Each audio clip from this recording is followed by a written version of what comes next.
Deputy Speaker, I would like to add my voice to those thanking Marcus Ratchford for his inspiring, tireless work against child hunger. I also want to pay tribute to 15-year-old Dev Sharma, the Member of Youth Parliament for Leicestershire and an ambassador for the Food Foundation, championing the right to food for all children.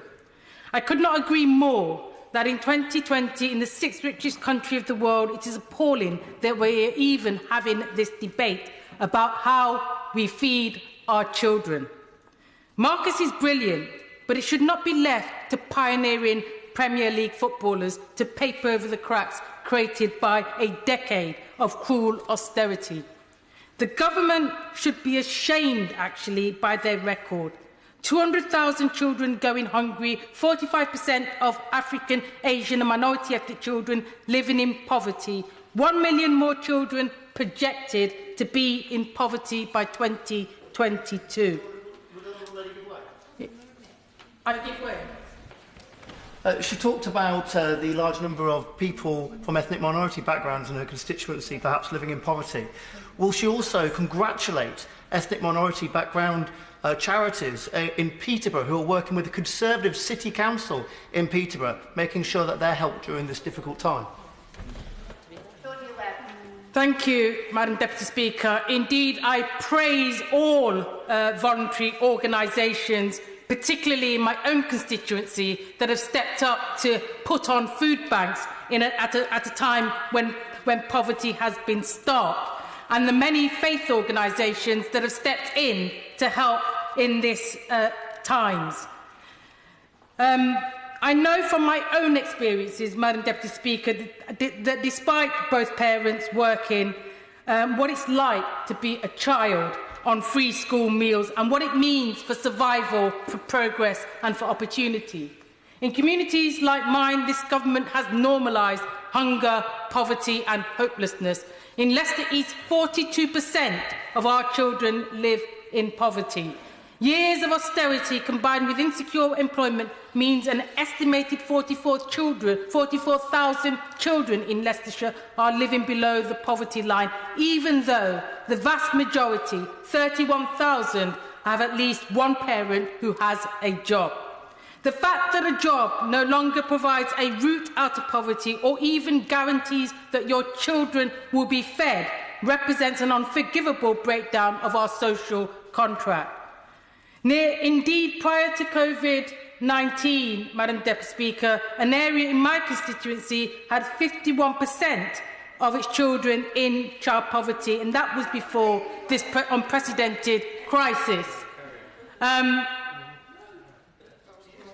Indeed, nearly 6,000 households in Leicester East were in fuel poverty, meaning 14% of school children in my constituency are living in a situation where parents are forced to make the impossible choice between keeping their family warm or going hungry. Beyond school meals, this government has completely failed young people in Leicester, of course, in terms of education. I give way. For giving way. It's clear from the order paper that the government was not intending to support this motion today. But one of the reasons we were told was because £120 million would be the approximate cost and it might set a precedent. Does she agree with me that setting a precedent in feeding hungry children at school is quite a good precedent to set? I do. Madam Deputy Speaker, I'll continue, but I just want to make the link between poverty and achievement, because central government funding per pupil has dropped by 8.4% since 2013. At the same time, my constituency has a lower than average GCSE attainment level, and only 6% of our students achieve AAB A level, which is less than half the national average. Madam Deputy Speaker, does this government not believe that young people in my constituency deserve the same opportunity to receive a good education? Do they not believe that it is a national scandal for any child to be going hungry while billionaires and big corporations make ever-increasing profits? Two-thirds of the current cabinet, as we know, were privately educated, yet they systematically deny working-class young people the opportunities that they were afforded. that this government of the super rich, by the super rich and for the super rich could have listened to these figures and still even thought about denying vulnerable children the security of a daily meal is beyond callous. Madam Deputy Speaker, this government would have known from its own equality impact assessment that to have done so would have impacted black communities worse. Therefore, the government would have lent itself to the charge of institutional racism. The government would have known that the right thing to do is to take the data and follow the evidence and change the outcomes towards the transformational change that Black Lives Matter demands.